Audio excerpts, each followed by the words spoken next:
É bom? Amém. Você está vendo na tela o título da mensagem: 6 coisas que Deus não pode fazer.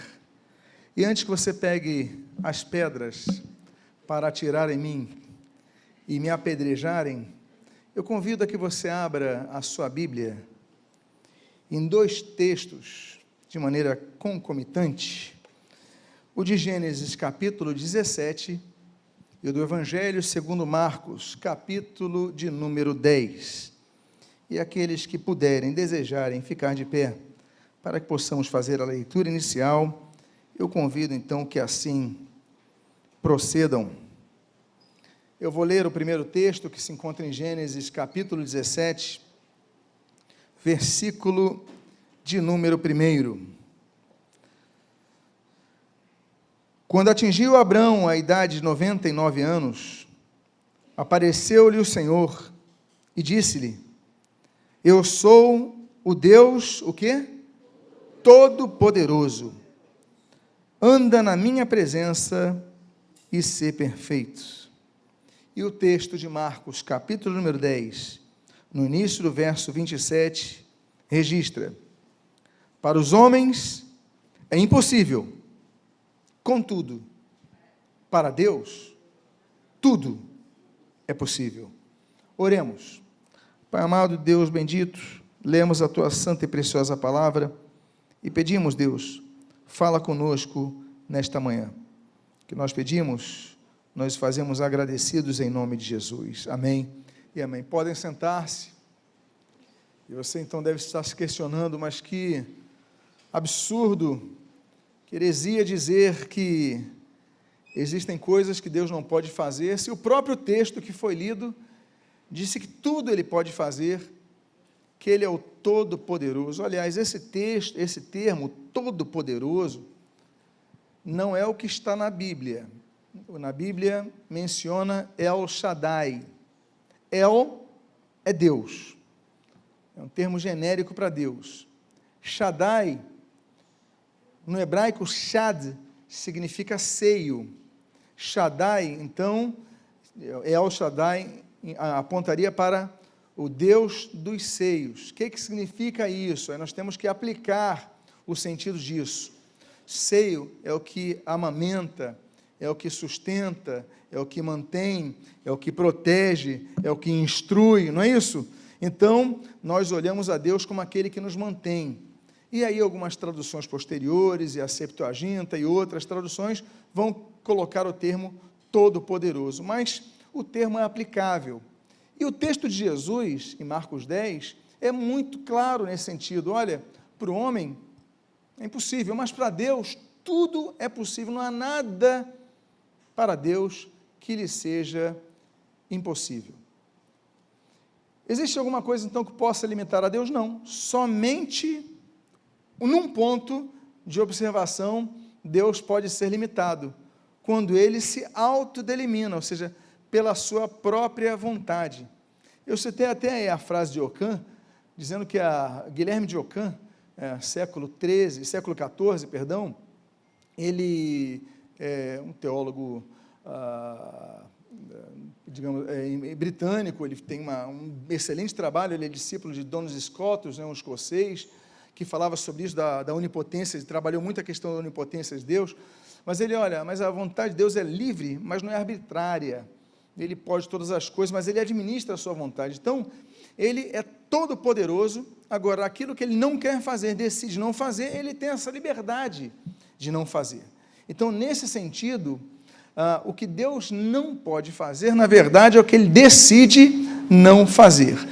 E aí nós temos 2 termos que são usados, é o que estou na introdução, não fique preocupado, que isso daqui não vai virar uma aula, né, será uma pregação, mas ainda que voltado com elementos de estudo bíblico, mas existem 2 termos que são aplicáveis, termos do latim, que são eles, o potentia Dei absoluta e potentia Dei ordinata. Esse potentia Dei absoluta mostra o extrato do poder de Deus, todos os detalhamentos do poder de Deus. Deus pode todas as coisas.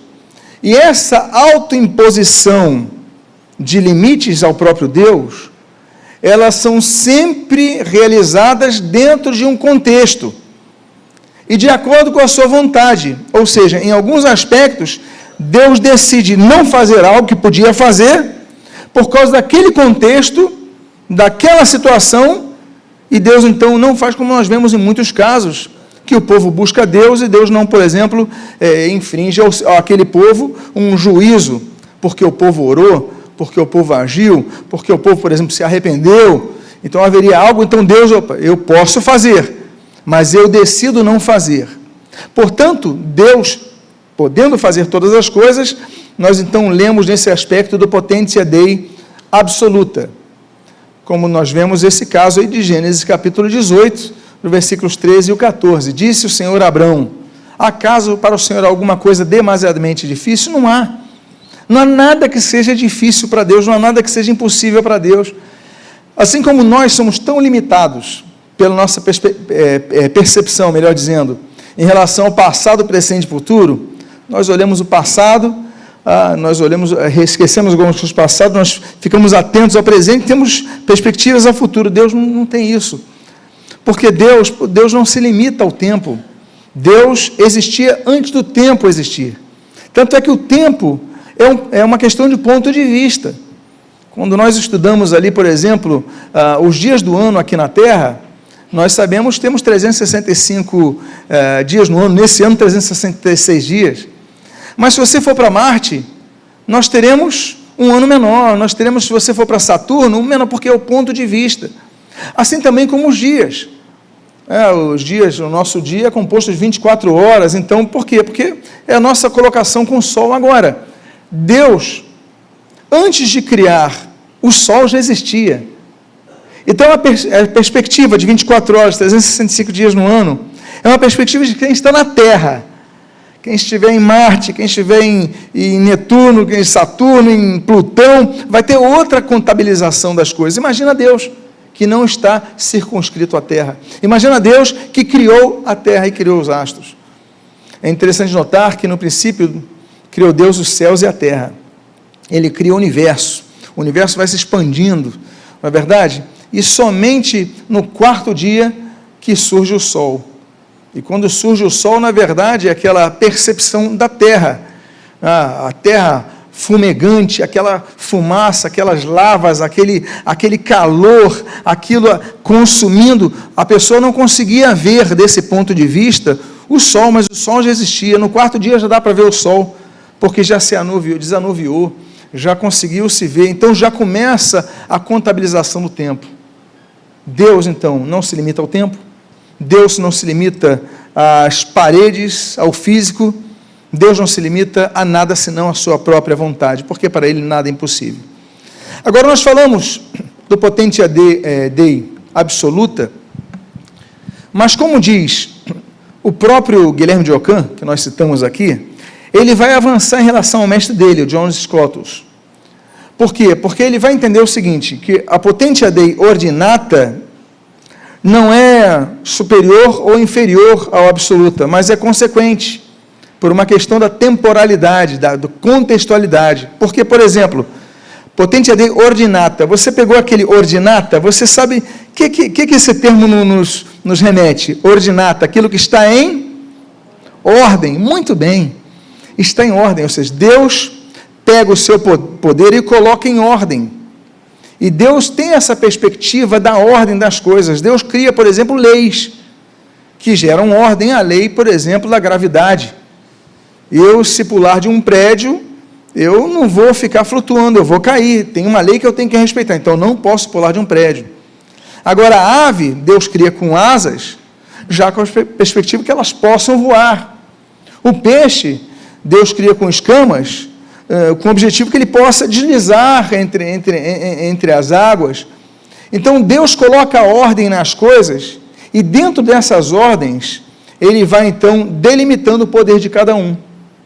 E quando Deus, muitas vezes, se delimita por sua decisão, é para interferir, positivo ou negativamente, em relação à sua criação. Dito isto, eu vou citar aqui C.S. Lewis, século XX, apesar que ele nasce em 1898, mas é um norte-irlandês. Ele é um autor muito conhecido. Ele fala da questão do problema do sofrimento, mas muitos conhecem ele pelas Crônicas de Nárnia. Mas ele é um autor muito profundo, não é só um romancista. Mas, quando ele fala do dilema do sofrimento, ele diz a seguinte frase: a sua onipotência significa poder fazer tudo o que é intrinsecamente possível. Ele é onipotente. E não para fazer o que é intrinsecamente impossível. É possível atribuir-lhe milagres, mas não tolices. Ou seja, quando Deus intervém, é pela sua vontade, é pela sua soberania, é pela sua inteligência, é pela sua lógica, é pelo seu desejo, porque Ele é soberano. Então Ele pode fazer tudo, mas uma coisa Ele não faz: bobagem. Ou seja, é onipotente, mas Ele se delimita a não fazer, segundo Lewis, bobagens. Os irmãos estão entendendo, estão acompanhando? Já estão soltando então as suas pedras, deixando ao lado, ok? Então vamos lá. E vamos falar então dessas 6 coisas que Deus não pode fazer. A primeira delas, Deus não pode mentir. A Bíblia diz, em Hebreus, capítulo 6, versículo 18, aliás, eu creio que pulei o texto aqui. Ok, não tem problema não. Eu vou ler outro texto, que é o de Números 23, 19, ok? Não está na tela, mas eu vou ler aqui então. Deus não é homem para que minta, nem filho do homem para que se arrependa. Porventura, tendo prometido ele, não o fará? Ou tendo falado, não cumprirá? Ou seja, Deus não mente. A Bíblia diz que Deus não mente. Logo, Deus não mente. Existe uma coisa chamada do que nós conhecemos de Deus. O Karl Barth dizia que não dá para conhecer, claro, totalmente Deus. É impossível conhecer totalmente a Deus. Por quê? Porque nós temos uma mente limitada. Deus vai muito além de nossa mente, nossa capacidade de percepção do que é Deus. Agora, o que nós conhecemos de Deus? O que nós conhecemos de Deus, por exemplo, seus atributos, é aquilo que Deus revela na sua palavra. Por exemplo, se a Bíblia diz, que a palavra de Deus diz, que Deus é amor, logo, nós sabemos que Deus é amor. Se a Bíblia diz que Deus é eterno, Salmo 90, então nós logo podemos afirmar que Deus é eterno. Portanto, tudo o que nós sabemos a respeito da pessoa divina é o que a Bíblia nos revela. Então, o texto, por exemplo, Números 23, diz que Deus não pode mentir, logo, Deus não mente. Aí vou para outro texto que está em tela.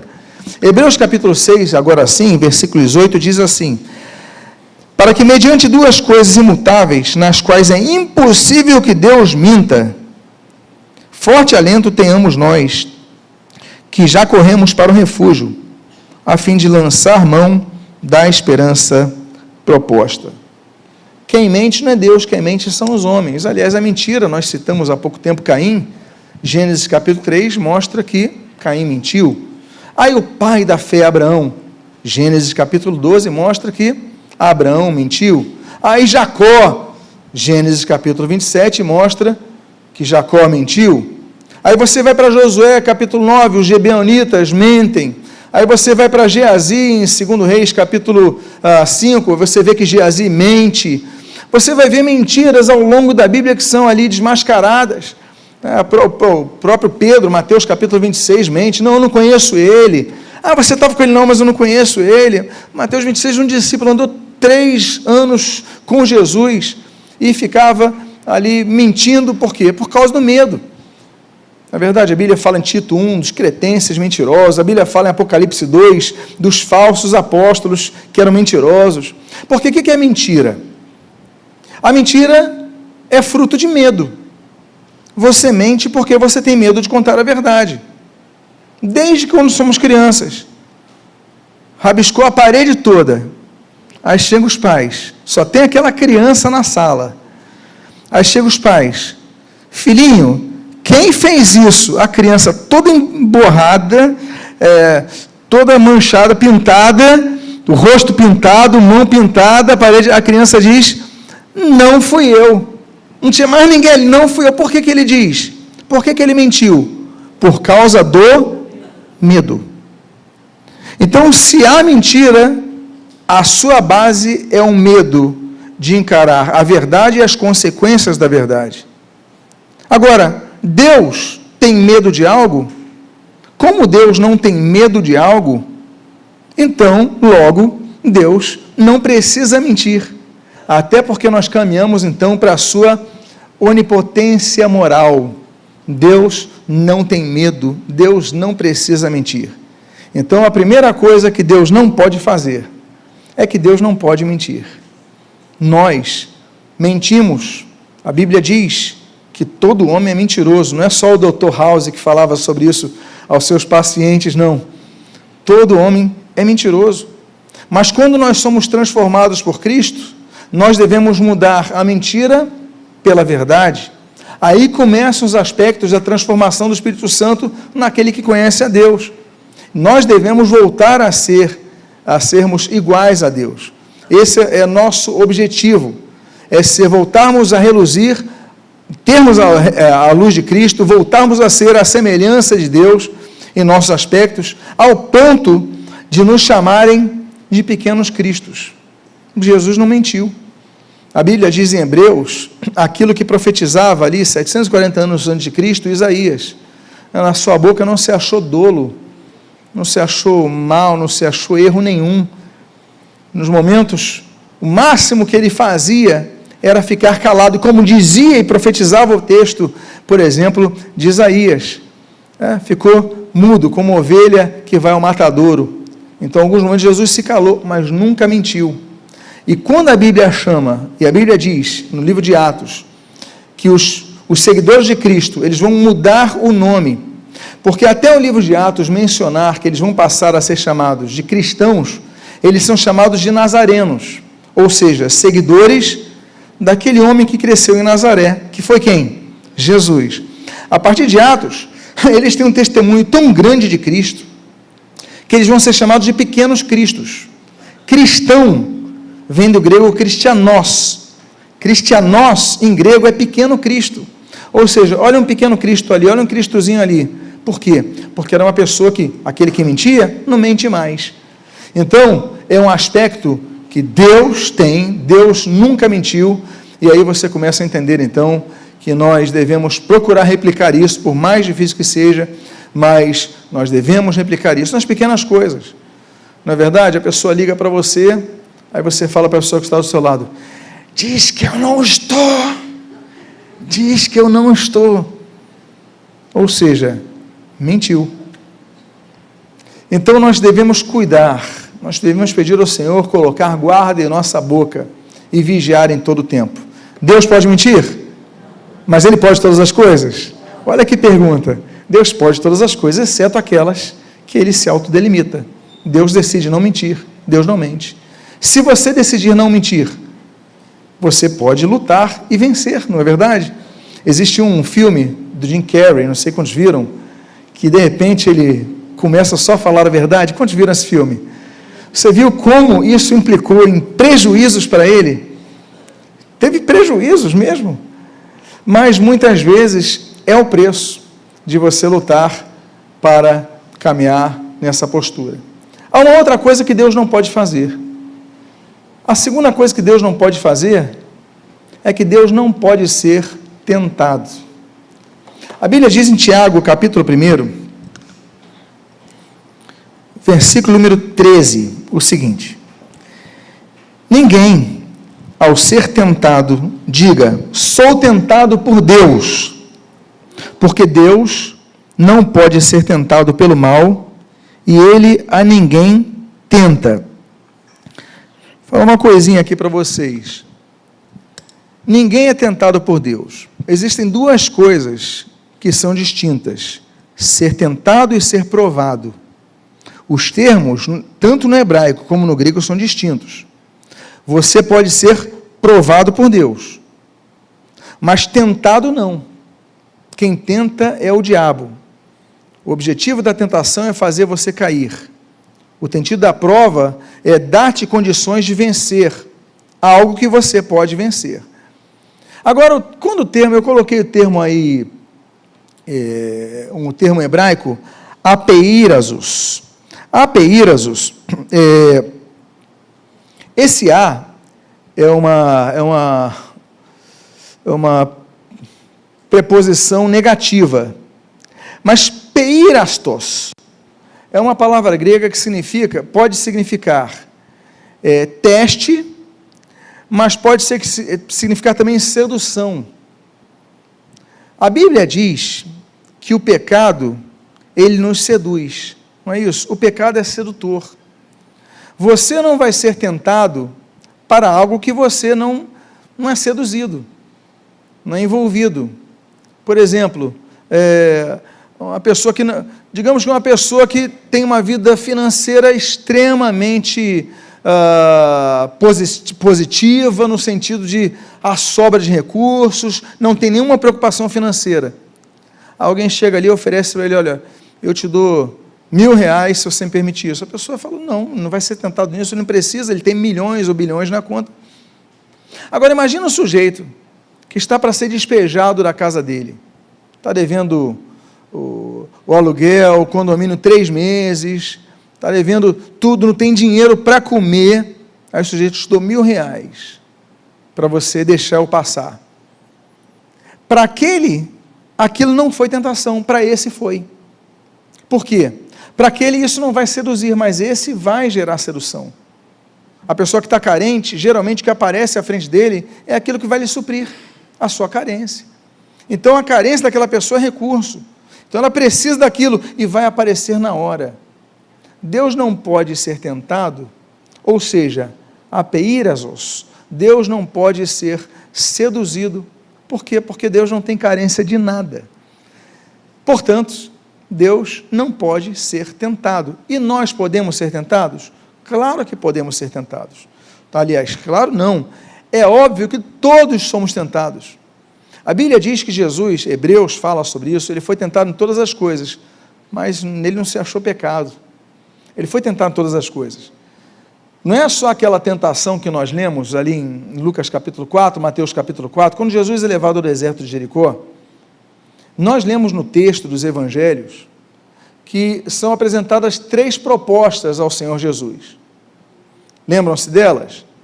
Ele não é tentado durante 40 dias, porque o texto de Mateus diz que ao final dos 40 dias apareceu-lhe Satanás, ou seja, ele ficou 40 dias em silêncio, 40 dias sem diálogos, 40 dias sem... Agora, no final dos 40 dias, começam a vir as propostas, e nós temos 3 delas.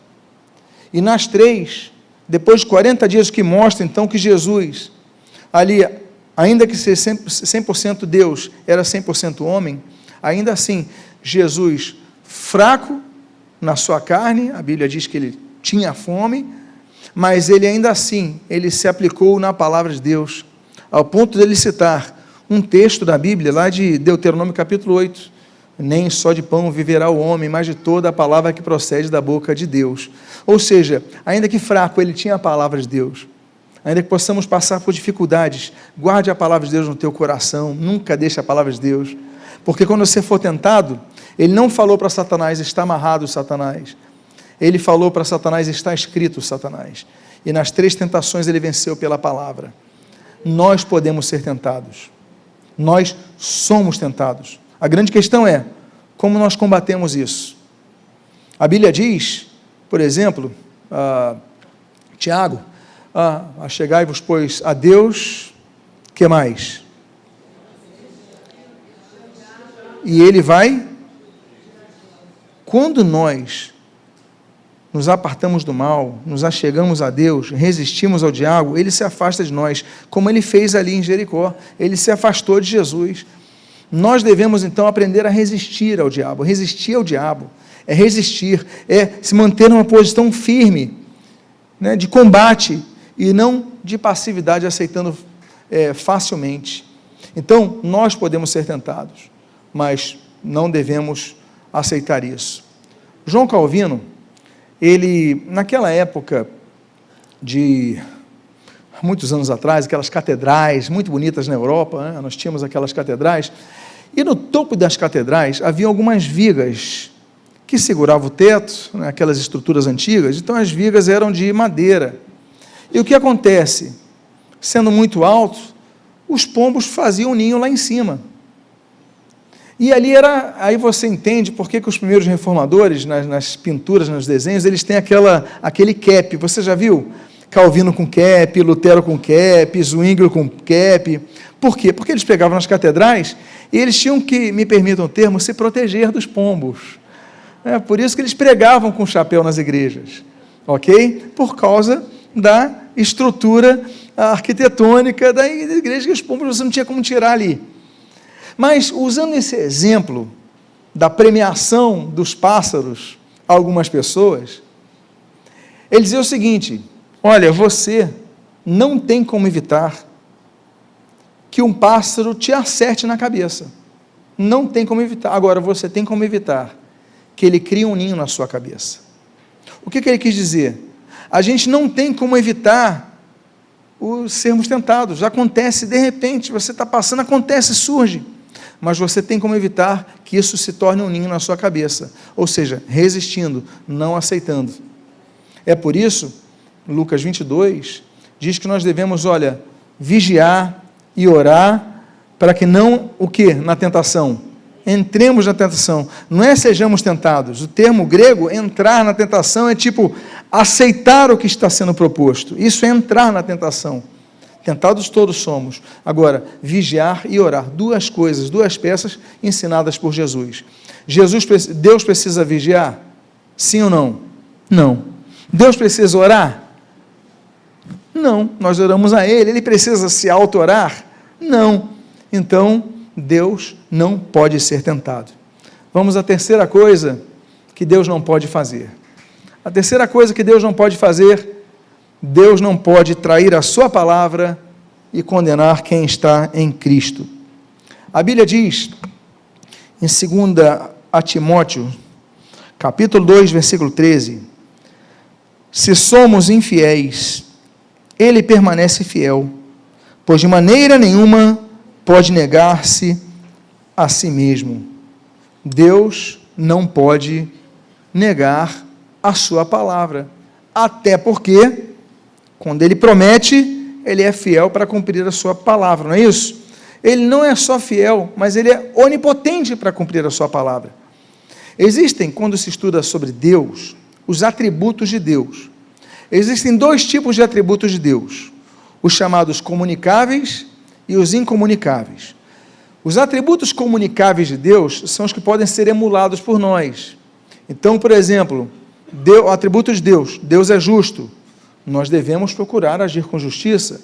Deus é amor, nós devemos procurar agir com amor. Deus é misericordioso, nós devemos agir com misericórdia. São os atributos comunicáveis. Nós recebemos tal comunicação, o exercício. Agora, existem os atributos de Deus, que são os atributos incomunicáveis. São impossíveis de nós termos. Quais são os atributos incomunicáveis? Onipotência, onisciência, onipresença e eternidade. Não temos esses atributos, não temos condições de sermos onipotentes, nem oniscientes, nem onipresentes. Se eu estou aqui, eu não estou em outro local, eu estou aqui. Não é verdade? Se você está aqui, você não está... não temos. E eternidade, você fala, peraí, mas a Bíblia diz que eu tenho vida eterna. Sim, mas a Bíblia não diz que você é eterno.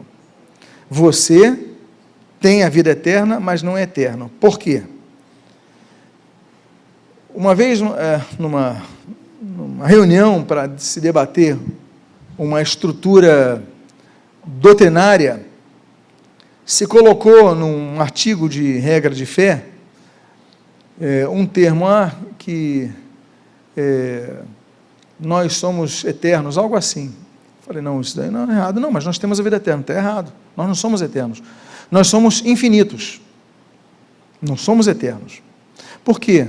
Nós somos infinitos porque um dia fomos criados, mas não teremos fim. Agora, não somos eternos por quê? Porque um dia fomos criados.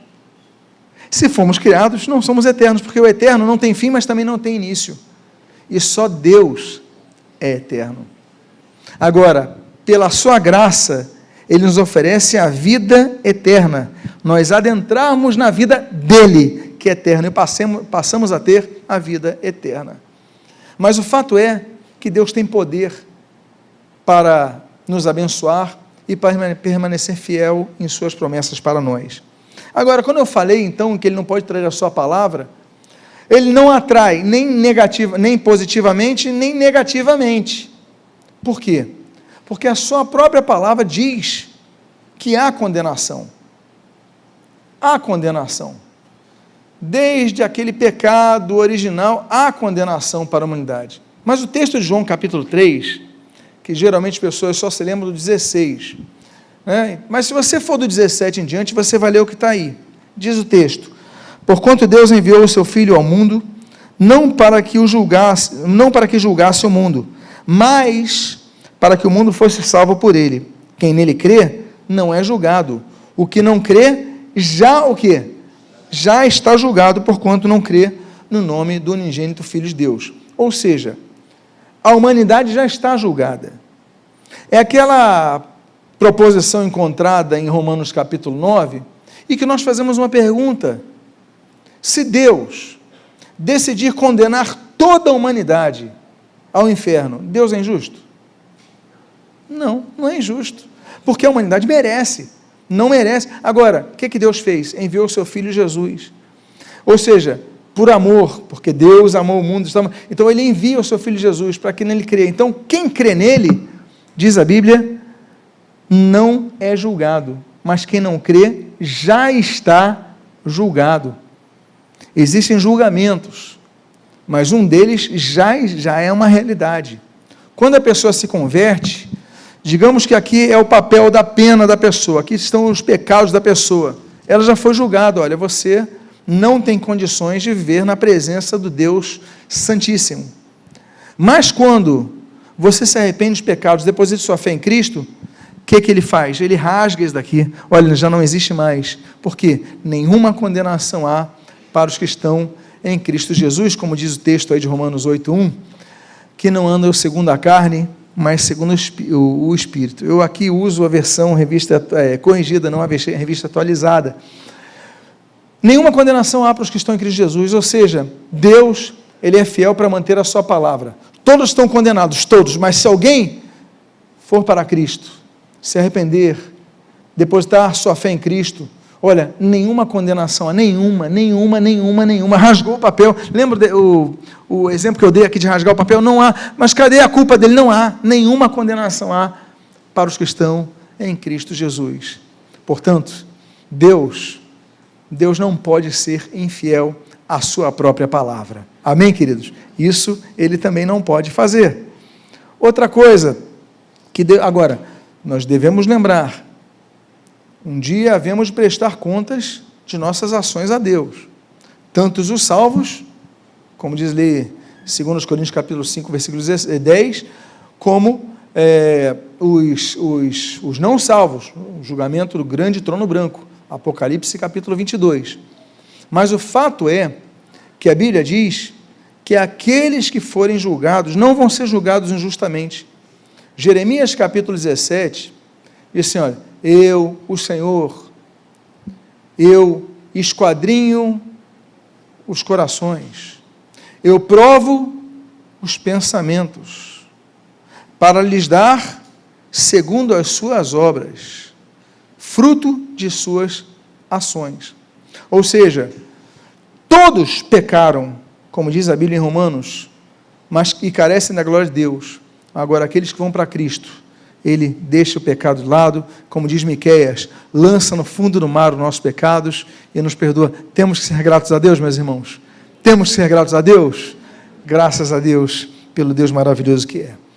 A quarta coisa que Deus não pode fazer é que Deus não pode mudar.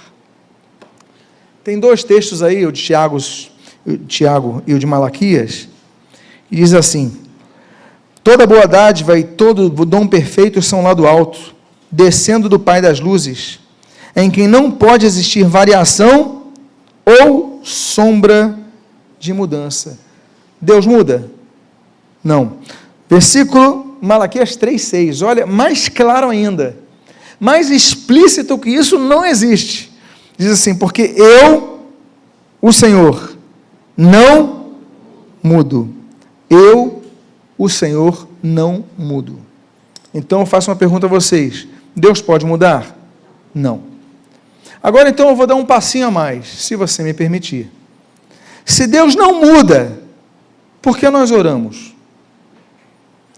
Por que você ora para Deus mudar uma situação na sua vida, para Deus fazer um milagre, se Deus diz que não muda? Não, Deus, olha, eu sou estéril. Aí eu oro ao Senhor, aí de repente muda a situação, a mulher gera filhos. Se Deus não muda, por que Ele pode mudar? Por que... E a pergunta é que está na tela. A oração pode mudar o imutável Deus? Nós devemos então distinguir duas coisas, e aqui eu começo a colocar o texto de 2 Crônicas, capítulo 7, versículo 14. E eu coloquei o termo, o início, o se, em negrito e no tamanho maior, não sei se você percebeu. Se, um condicional. Se o meu povo, que se chama pelo meu nome, se humilhar e orar e me buscar e se converter de seus maus caminhos, então, aí eu coloquei em negrito também, então, ouvirei dos céus, perdoarei seus pecados e sararei de sua terra. Ou seja, se o povo fizer uma coisa, eu vou mudar e fazer de forma diferente. Deus muda. Essa é a questão que nós devemos entender sobre a essência de Deus, do que Ele é e o que Ele quer fazer para nos abençoar e beneficiar. Portanto, Deus, em sua essência, é imutável. Ele não muda. Ele não muda o seu poder. Ele não muda a sua presença. Ele não muda em nada. Agora, os homens podem pedir para que Deus afira a eles o benefício do seu amor, que é um dos seus atributos. Então, Deus não muda, mas Ele pode mudar a nossa vida. Portanto, é uma questão de sinergia, e não de uma monergia. A gente não pode, temos que olhar os dois aspectos. Ele não muda, mas pode mudar as nossas vidas. Portanto, o seu caráter permanece inalterado, invariável. Os seus atributos, inalterados, invariáveis. Mas as suas operações, elas podem gerar ações que visam nos abençoar. Se o povo orar, eu vou mudar a vida do povo. E aí nós temos vários exemplos da vida. Então nós temos intervenções de Deus na natureza, para de chover, vem a seca, ou vem a chuva, por quê? Tudo Deus opera de acordo com as posturas das pessoas. O caso de Ana, nós temos um texto muito bonito aí, a Bíblia diz, porém dava porção dupla, porque ele a amava, mesmo que o Senhor a houvesse deixado estéril. Olha o que diz o texto, o Senhor a houvesse deixado estéril. Ana era estéril por quê? Porque o Senhor a fez estéril. Aí depois levantou-se Ana com amargura de alma, orou ao Senhor, fez um voto e tal, aí depois, lá na frente, lembrando-se dela o Senhor, ela concebeu. E passado o devido tempo, teve um filho a quem chamou Samuel, pois dizia, o Senhor o pediu, ou seja, mudou a vida dela, porque ela orou, porque ela se humilhou, porque ela buscou, e Deus mudou a vida dela. Outro texto, por exemplo, é o de Tiago 5, 14 a 15, está alguém entre vós doente? Chama os presbíteros da igreja, estes façam oração sobre ele, ungindo com óleo em nome do Senhor, e a oração da fé salvará o enfermo, e o Senhor o levantará. A pessoa está enferma, aí ora ao Senhor com fé, e a pessoa é curada. Outro texto, e é o último, porque eu posso botar vários outros, Marcos 9, 28 a 29, quando entrou na casa, os seus discípulos lhe perguntaram, em particular, por que não podemos nós expulsá-lo? Respondeu-lhes, esta casta não sai, senão por meio de oração e jejum. Ou seja, de acordo com o que vocês fizerem, aquela vida pode ser liberta. Então, Deus, Ele é imutável em seu ser, em seus atributos, mas com relação à ação das pessoas, o que move, por isso que existe aquele até ditado, né? A fé move os céus. Então Deus intervém, Deus é um Deus que intervém. Houve uma teologia que surgiu alguns anos atrás, isso aí sempre existiu, mas ficou em voga, que Deus não interfere, Deus criou o mundo e deixou as suas... É quase nietzscheana, né? Quase Nietzsche, né? Deus está morto. Criou e abandonou as coisas. Não, Deus não está morto. Deus tampouco está não se preocupando. Deus interfere a todo momento. Quando nós vemos e quando nós não vemos, Ele está agindo em prol de nós. Então, é um relacionamento de pais e filhos. É o que eu falei, Deus tem expectativas. Assim como, por exemplo, quando Ele coloca asas nas aves, a expectativa é que elas voem, assim como Ele coloca escamas nos peixes, como eu citei aqui, o ideal é que eles então ali singrem pelas águas, mas quando Deus nos coloca como filhos, o objetivo é que nós tenhamos relacionamento de filhos e pais, que nós contatemos os pais, que nós falemos com os pais, que nós busquemos ajuda aos pais, busquemos direção aos pais, e aí nós vemos textos como esse, pede-me, e te darei as nações por herança, e as extremidades da terra por tua possessão. Ele pede para nós pedirmos, Ele ensina a nós pedirmos, o Senhor Jesus ensina a nós orarmos, Mateus capítulo 6, Ele ensina a nós perseverarmos em oração, Lucas capítulo 18, ou seja, nós devemos agir, e quando nós agimos, então Deus infere as suas bênçãos em nossas vidas. Agora, Deus não responde a todas as orações, e orações Deus nem ouve. Não é verdade? Por exemplo, a Bíblia diz, não pensa que você vai orar a Deus, Ele vai ouvir porque você orou. A Bíblia diz no Salmo 66, que Deus não ouve orações quando há iniquidade. A Bíblia diz em Provérbios capítulo 21, que não vai ouvir oração de quando não há misericórdia. Provérbios 28, Deus não ouve orações quando há negligência. Isaías 59, Deus não ouve orações, a Bíblia até diz, olha, e vou tampar os meus ouvidos para que não vos ouça. É um antropomorfismo aqui, mas Deus não ouve orações quando há pecado. Por isso nós devemos confessar nossos pecados, 1 João capítulo 1, versículo 9. Então, Deus não ouve. Zacarias capítulo 7, Deus não ouve orações quando há desobediência. Deus não ouve toda oração. Não pense que você rezou ali aquela oração sem fé, até porque a Bíblia diz, Tiago capítulo 1, que Deus não ouve, não adianta orar se você tiver dúvida. Nem pense você que Deus vai orar, Deus vai ouvir a sua oração. Tiago 1. Hebreus, capítulo 11, versículo 6, sem fé, você não vai ser como disse Tiago, ali o autor dos Hebreus quase que emula, mas ele diz, sem fé é impossível agradar a Deus, não adianta. Então, oração, nós aprendemos a orar, João capítulo 14, em nome de Jesus, aprendemos a orar com fé, aprendemos a orar crendo, pedindo ao Senhor com misericórdia, com humildade, como diz ali, 2 Crônicas 7, 14, nós devemos então pedir, buscar, insistir, aí Deus ouve, aí Deus muda as situações. Quinta e penúltima delimitação, autodelimitação de Deus. Deus não vai fazer aquilo que deve ser feito por suas criaturas. O texto diz, em Gênesis 2, 16 a 17, 3, 6, o seguinte, e o Senhor deu-lhes essa ordem, e o Senhor Deus lhe deu esta ordem, de toda a árvore do jardim comerás livremente, mas da árvore do conhecimento do mal não comerás. Vendo a mulher que a árvore era boa para se comer, agradável aos olhos, e árvore desejável para dar entendimento, tomou-lhe do fruto e comeu, e deu ao seu marido e comeu. Deus nos concedeu livre-arbítrio, e com base nele nós podemos decidir se vamos ceder à tentação ou vamos resistir à tentação. Isso é nosso papel. Ele falou, vocês não comam desse fruto. Estava agora com eles a responsabilidade, eles decidiram comer. Deus fala, você não vai fazer isso. Aí você fala, não, eu vou fazer, você não vai roubar. Mas eu decidi roubar. Decisão sua. E aquilo que nós citamos ali de Jeremias, capítulo 17, assim como Oséias, capítulo 4, fala sobre os sacerdotes, por exemplo, assim como tantos outros textos falam, a respeito da responsabilidade que nós temos. Por quê? Porque nossa responsabilidade é obedecer. Agora, por exemplo, o texto que todos conhecem ali de Lázaro, um amigo de Jesus, lá em Betânia. Jesus ressuscita Lázaro, que já estava morto. Mas ele falou o seguinte, então ordenou Jesus, tirai o quê?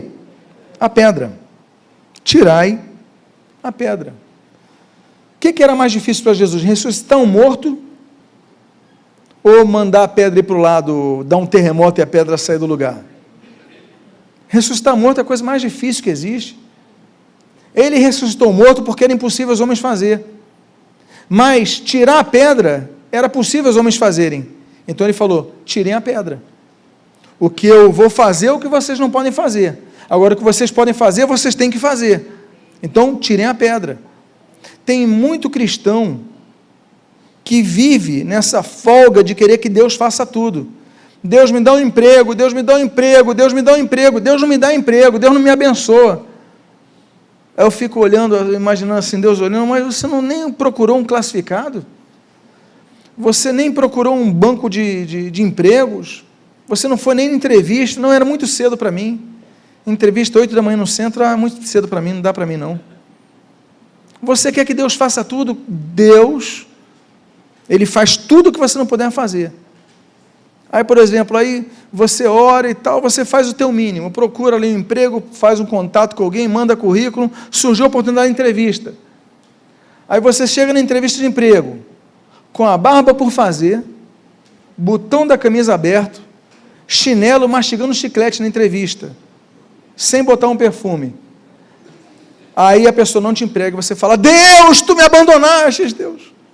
Tu não me abençoas, Deus, espera aí. Você tem que fazer a sua parte. Tira a pedra, é contigo. Ressuscitar o morto é com ele. Então tem coisas que Deus não faz. Deus não faz. Esse texto de Josué, capítulo 18, e disse Josué aos filhos de Israel, até quando sereis negligentes, para passardes, para possuir a terra que o Senhor, Deus vossos pais vos deu. Olha só que coisa. Deus, o texto diz, Deus, o Senhor de vossos pais, deu a terra, Ele já deu. Agora, quem devia possuir a terra? Israel. O texto é muito claro. Deus já deu. Está aqui a escritura. Agora você tem que pegar a chave e entrar.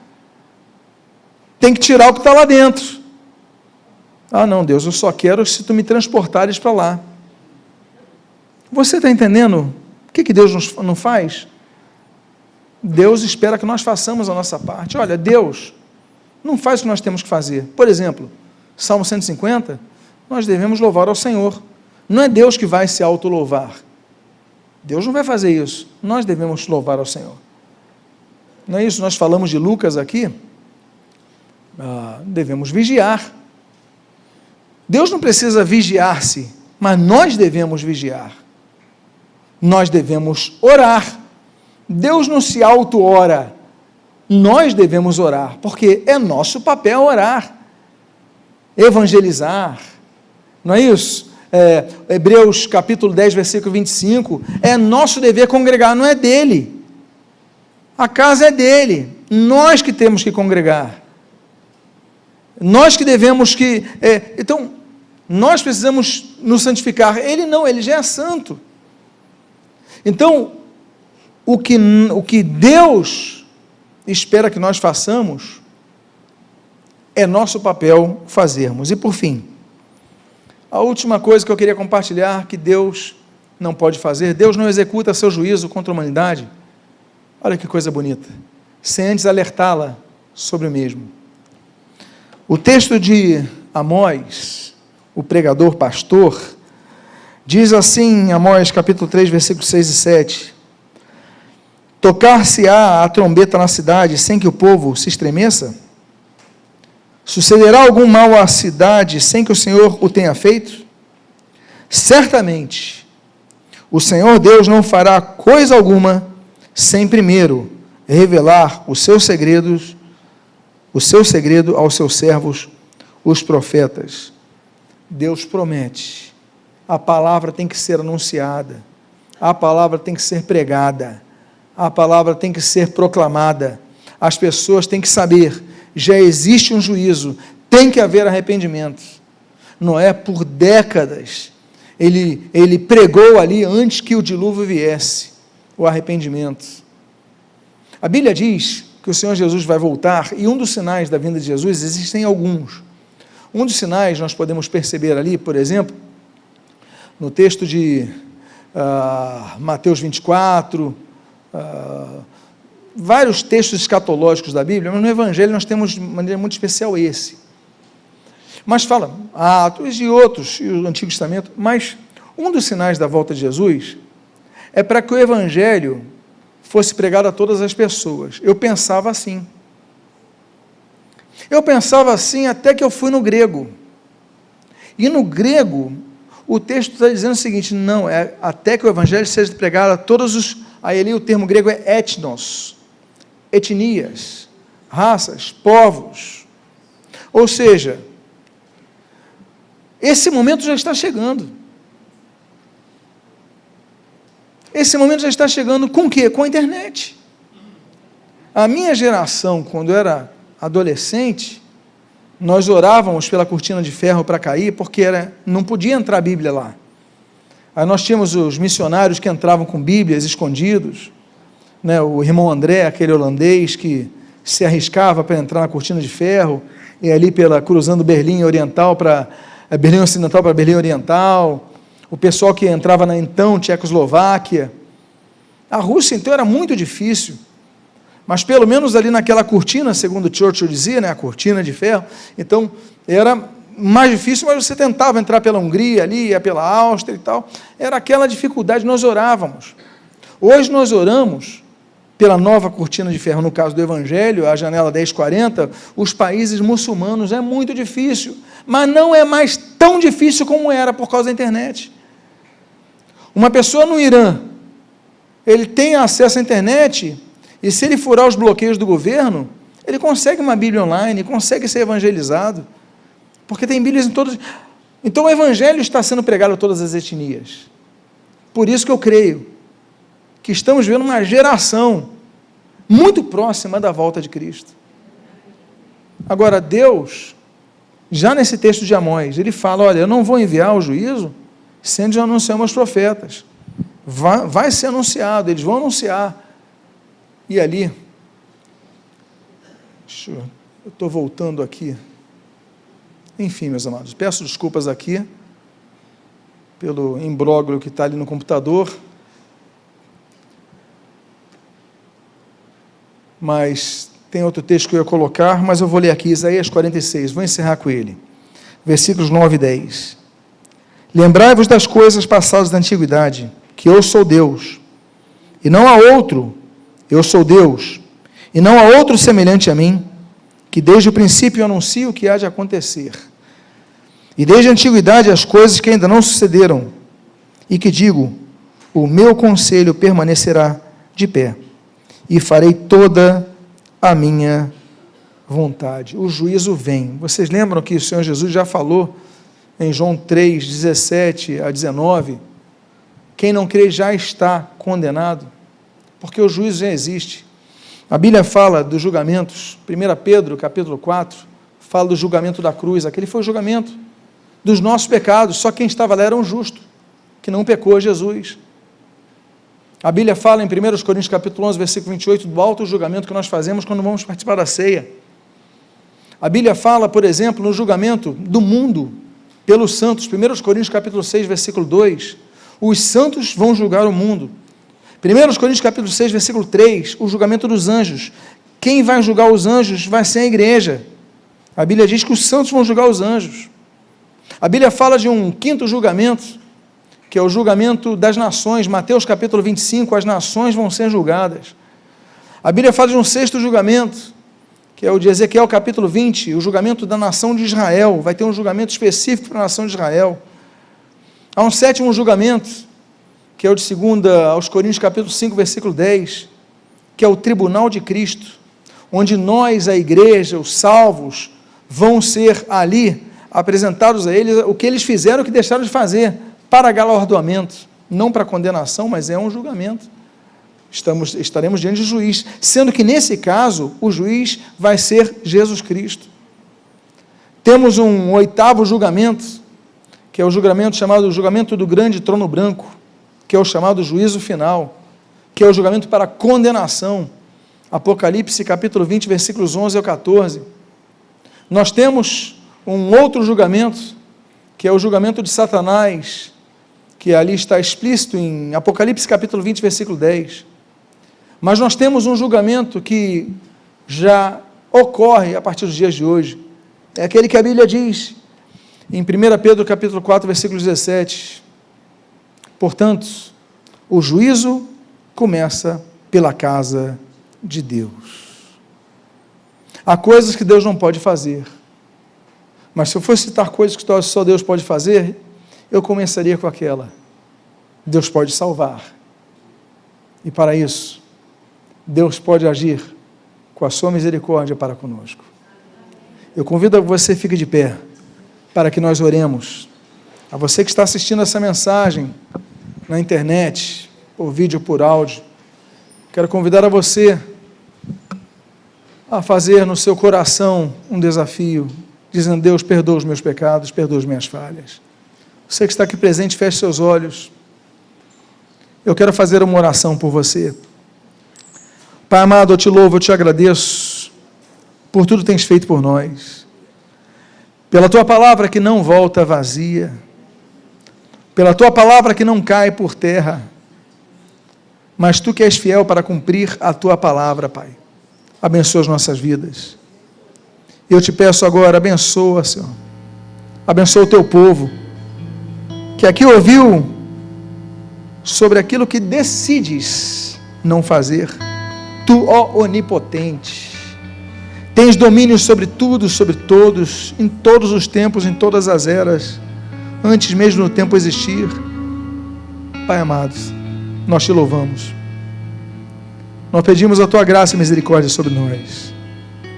E nós fazemos gratos. Ainda de olhos fechados, eu gostaria de fazer uma pergunta a alguém aqui nessa manhã, que gostaria de entregar a sua vida ao Senhor Jesus. Se arrepende dos seus pecados e diz: Senhor Jesus, eu quero entregar minha vida a Ti, transforma meu ser. Alguém aqui nessa manhã? Pai amado, em nome de Jesus,